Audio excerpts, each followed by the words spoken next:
Welcome to 9+ news. నేను మీ సయ్యద్ అహ్మద్. తెలంగాణ రాష్ట్ర వ్యాప్తంగా చికెన్ షాపులన్నీ మూతపడ్డాయి. దానికి సంబంధించి హైదరాబాద్ నడిబొడ్డున ఇందిరా పార్క్ దగ్గర చికెన్ షాప్ యాజమాన్యులందరూ ధర్నా చౌక్ దగ్గర ధర్నా నిర్వహిస్తున్నారు. సో వాళ్ళు ఎందుకు ధర్నా నిర్వహిస్తున్నారు, ఎందుకు చికెన్ షాపులు అన్నీ బంద్ చేశారు అనేది వీళ్ళని అడిగి తెలుసుకుందాం రండి. రాజుగారు చెప్పండి, ఇప్పుడైతే మేము మామూలుగా విద్యా సంఘాలు బంద్ కానీ ఇట్లా ఉద్యోగ సంఘాలు బంద్ ఇలాంటి ఎన్నో బందులు చూసాం, కానీ ఈ చికెన్ షాప్ సంస్థల బంద్ అనేది చాలా కొత్తగా ఉంది. అసలు ఎందుకు బంద్ చేయాల్సి వచ్చింది, ఏంటి అసలు మీ డిమాండ్స్? ముందుగా మీ యజమానానికి ధన్యవాదాలు సార్. ఇది మాది పూలదండ కాదు, ఊరి తాడు. ఇది ఈరోజు చేస్తున్న ప్రోగ్రాము ఇన్ని ఏళ్ళ నుంచి కూడా మేము గత 25 సంవత్సరాల నుంచి ఈ కార్పొరేట్ సంస్థ తొక్కబడ్డ చిన్న సంస్థ చికెన్ షాప్ సంస్థ ఇది. దీని మీద మినిమం ఒక 4 లక్షల కుటుంబాలు ఆధారపడ్డాయి సార్. ఇప్పటి వరకు కూడా మేము గతంలో 20 సంవత్సరాల నుంచి వచ్చే మార్జిన్నే కంటిన్యూ చేస్తున్నాయి ఈ కంపెనీలు. ఇప్పుడు గత 6 నెలల నుండి మాకు రావాల్సిన మార్జిన్లో ఒక 50% కోత పెట్టినాయి. మా డిమాండ్ ఏంటంటే ఇప్పుడు కాలానుగుణంగా అన్ని రేట్లు పెరిగినాయి.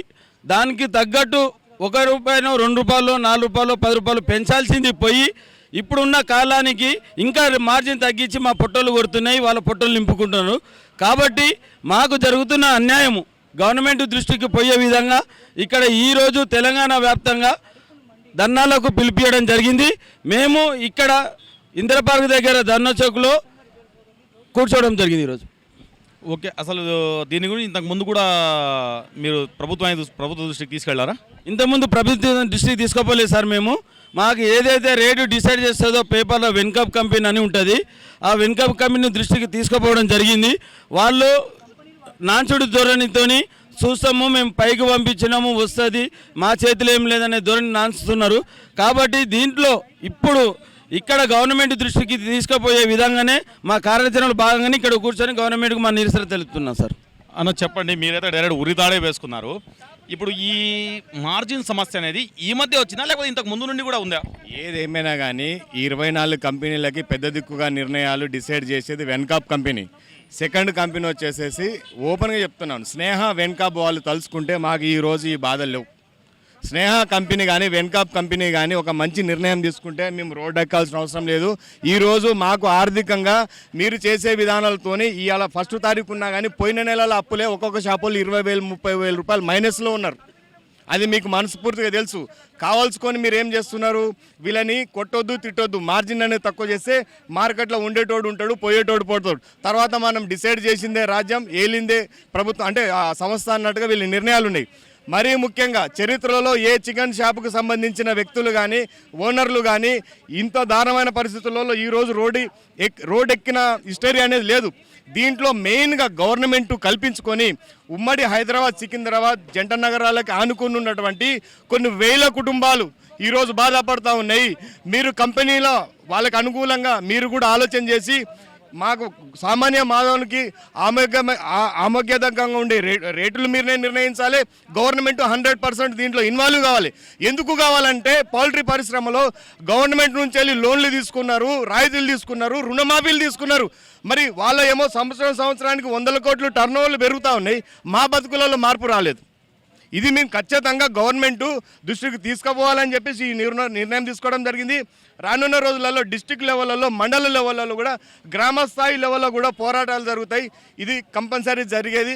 గవర్నమెంట్కి విన్నవించుకుంటాను, మాకు న్యాయం జరిగే విధంగా మీరు ఆలోచించాలని చెప్పి మనవి చేసుకుంటున్నాను. మాకు ఈ వెన్కాప్ కంపెనీ ఏదైతే రేట్లు డిసైడ్ చేస్తుందో మాకు మీరు గెట్ రేట్ మాత్రమే వేసుకోండి. మీకు అట్లాంటి అభ్యంతరాలు ఉంటే ఓన్లీ మీరు కోడి రేటు మాత్రమే వేసుకోండి.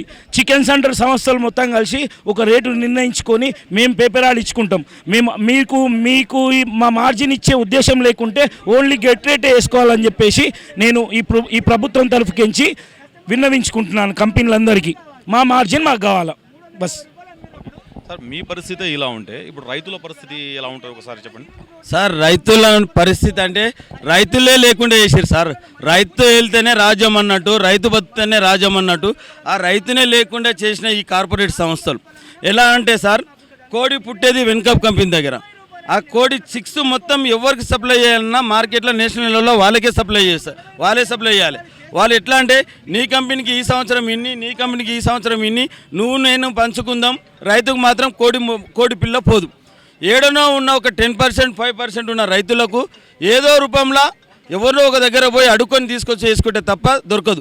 వాళ్ళు కూడా సార్ ఇప్పుడున్న పరిస్థితులలో నేను రైతునైతే నేనే బోర్ వేసుకుంటా, నేనే కోళ్ళ ఫామ్ కట్టుకుంటా, నేనే కరెంట్ బిల్లు కట్టుకుంటా, నేనే లేబర్ మెయింటైన్ చేసుకుంటా, అన్నీ నేను చేసుకుని వాళ్ళకు వాచ్మెన్ డ్యూటీ చేయాల్సి వస్తుంది సార్. ఈరోజు ఒక రైతు వాళ్ళే పీడిస్తారు, వాళ్ళే అది ఇస్తారు, నీ కిలోకి ఇంత ఇస్తామని చెప్పి ఏదో ఇంత తిరుపతిలాగా పడేసి ఆ ఒక్క ఓనర్ అయిన రైతుని వాచ్మెన్ డ్యూటీ లాగా చేపిస్తారు ఈరోజు. దీన్ని గవర్నమెంట్ కూడా ఒకసారి ఆలోచించి ఈ బడా కంపెనీలకు సబ్సిడీలు కట్ చేయాలి, చిన్న చిన్న రైతులకు ఇంకొక రూపాయి సబ్సిడీ ఎక్కువ వేయాలని గవర్నమెంట్ కోరుతున్నాం సార్. ఇప్పుడు మార్కెట్లో ప్రపంచంలో ఈ పోట్రీ పుట్టినప్పటి నుంచి ఇప్పటిదాకా మేము ఎప్పుడు చరిత్రలో చికెన్ షాప్ వ్యవస్థ రోడ్డు మీదకి రాలేదు. ఇది చరిత్రలో ఫస్ట్ టైం మనం రోడ్డు మీద రావడానికి కారణం ఈ బడా కంపెనీ వాళ్ళు. ఫస్ట్ రైతు అనేవాళ్ళు 100లో 100% ఉండేది రైతు. ఇప్పుడు రైతు లేకుండా చేసిరు. ఎలా చేసిరు అంటే ఈ బడా కంపెనీ వాళ్ళు రైతు వ్యక్తి ఆ భూమి పూజ చేసుకొని రైతు ఒక కోళ్ళ ఫారం ఓపెన్ చేసుకొని కోళ్ళు వాళ్ళే స్వచ్ఛంగా పెంచుకొని వాళ్ళు ఒక కోళ్ళ బండి వాళ్ళకి టేడర్కి ఇచ్చేది. టేడర్స్ కొని చికెన్ షాప్లోకి సప్లై చేసేది. ఇప్పుడు ఈ బడా కంపెనీ వాళ్ళు ఏం చేసిరంటే చిప్స్ వాళ్ళే ఇచ్చి, కోడి పిల్లనిచ్చి, ఫీడ్ వాళ్ళే ఇచ్చి కిలోకి 5-6 రూపాయలు ఇస్తారు. అంటే భూమి పూజ చేసుకొని కోళ్ళ ఫారం పెట్టుకొని ఆ ఓనర్ని గుమాస్తాగా చేసిరు, రైతుని గుమాస్తాగా చేసిరు, వాళ్ళని గుమాస్తాగా చేసిరు. తర్వాత టేడర్ని గుమాస్తా చేసిరు. టేడర్ గుమాస్తా కాలేదు, వీళ్ళే కోళ్ళ బండ్లు పెట్టుకున్నారు. అంటే టేడర్ చిన్న టేడర్ సప్లై చేయకుండా వీళ్ళే సొంతంగా కోళ్ళ బండ్లు పెట్టుకురు. తర్వాత కోళ్ళ బండ్లు పెట్టుకొని వీళ్ళు మనకు కోళ్ళు ఇచ్చిరు. ఈ బడా కంపెనీ వాళ్ళు ఫస్ట్ చిన్న సైకిల్ తీసుకొని కోళ్ళు తెచ్చుకొని చిన్న షాప్ నడిపించుకొని ఇక్కడ దాకా వచ్చిరు. ఇప్పుడు ఈ బడా కంపెనీ వాళ్ళు కోళ్ళు మనకిచ్చి ఆ కోళ్ళు మేము అమ్మి వాళ్ళకి ఇంత పెద్ద ఎత్తున చేసినాం. తర్వాత వీళ్ళు కోళ్ళు మనకి ఇచ్చిన తర్వాత ఇంత పెద్ద ఎత్తున చేసిన తర్వాత వాళ్ళే మన దగ్గర వచ్చి అవుట్లెట్లు ఓపెన్ చేస్తారు. మేము వాళ్ళే కోళ్ళవే వాడుతున్నాం. ఇప్పుడు కనీసం తెలంగాణలో 35,000 చికెన్ షాపులు ఉన్నాయి, 12,000 మంది ట్రేడర్స్ ఉన్నారు.